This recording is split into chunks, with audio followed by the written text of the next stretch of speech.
अस्सलाम वालेकुम नाजरीन, क्या हाल चाल है? ठीक ठाक है सब? उम्मीद करता हूँ सब ठीक होंगे। आप देख रहे हैं मेरा यूट्यूब चैनल और मैं हूँ तला खान। आज की जो वीडियो है वो इस टॉपिक के ऊपर है कि यूरोप में, फ्रांस में, बेल्जियम में, जर्मनी में, इटली में या किसी भी यूरोप कंट्री में पेपर कौन से कंट्री से सबसे जल्दी पेपर मिल जाते हैं। आज की जो वीडियो है वो इस टॉपिक के ऊपर होगी। अगर आप मेरे चैनल पे न्यू हैं तो मेरे चैनल को सब्सक्राइब कीजिए और मेरी वीडियो को शेयर कीजिए और अपनी राय का इजहार कमेंट्स में पेश कीजिए। जी तो नाज़रीन, चलते हैं वीडियो की तरफ। वैसे तो आप जानते हैं कि जर्मनी में ठीक है पेपर नहीं मिलते हैं और लोग वहाँ पर काम बेशुमार करते हैं, पैसा बेशुमार कमा लेते हैं, ठीक है। और इंसान की ज़िंदगी में सिर्फ ये पैसा ही ज़रूरी नहीं होता है, पैसे के साथ साथ इंसान के पास डॉक्यूमेंट जो होने चाहिए वो भी बहुत ज़रूरी होते हैं। लोग वहाँ पर, मेरे बहुत सारे फ्रेंड्स हैं जो कि वहाँ पर काम कर रहे हैं। किसी को 2 साल हो गए, किसी को 4 साल, किसी को 6 साल, किसी को 10 साल, मगर वो क्या है, वो इलीगल हैं अभी तक वहाँ पर, जो कि बस काम करी जा रहे हैं, पैसा कमाई जा रहे हैं, पैसा कमाई जा रहे हैं और पेपर डॉक्यूमेंट्स उनके पास अभी तक जो है वहाँ पर जर्मनी में उनको नहीं मिल पा रहे हैं।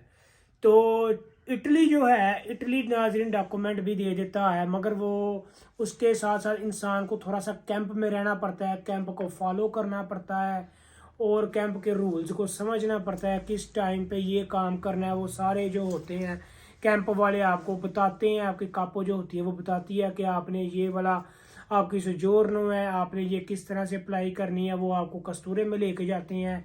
ये बेसिकली ये सारी चीज़ें वो उनके ऊपर डिपेंड्स होती हैं।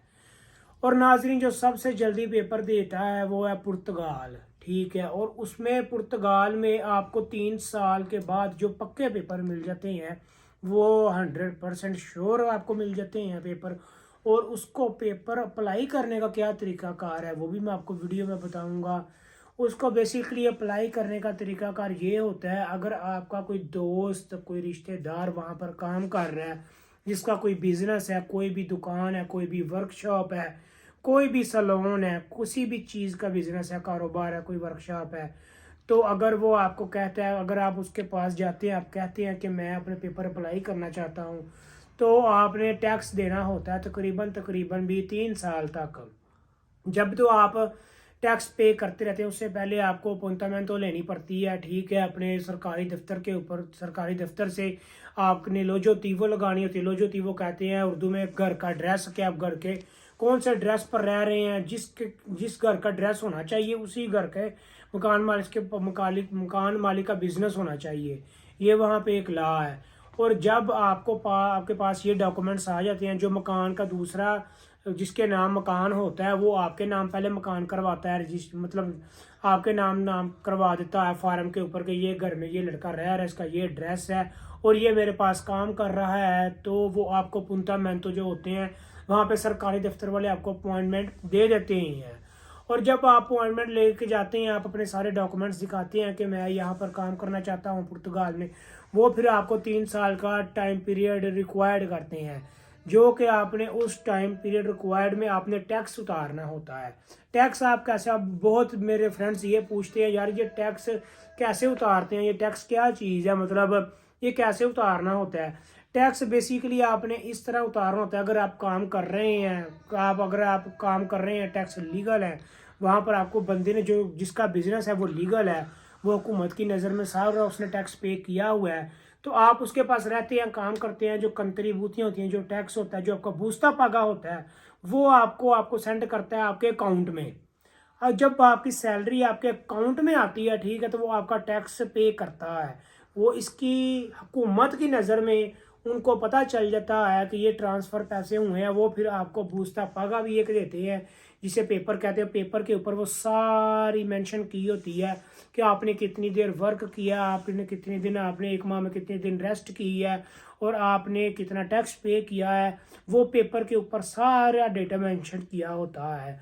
और जो तो वो मालिक होता है वो खुद ही टैक्स पे करता है, तो आप उसके पास काम करते रहते हैं, आप उसके पास काम करते रहते हैं। जब आप उसके पास काम करते रहते हैं वो टैक्स पे आपका होता जाता है और आपकी कंट्रीब्यूटी आपके पास कलेक्ट होती जाती है। जब जब आपके पास 6 माह की कंट्रीब्यूटी कलेक्ट हो जाती है तो फिर आप जाते हैं सरकारी दफ्तर में, जिसे कहते हैं परफातुरा कह रहे हैं, कोई और दफ्तर कह लें, और आप उस दफ्तर में जाके फिर आप बताते हैं कि मैंने 6 माह की कंट्रीब्यूटी उतार ली है, ठीक है। फिर वो आपको टाइम पीरियड आपको रिक्वायर देते हैं कि ठीक है आप ठीक चल रहे हैं, तो फिर आप काम कीजिए, आप अपना टैक्स पे करते रहिए, जिसके साथ साथ आपको आपका कार्ड मिल सके।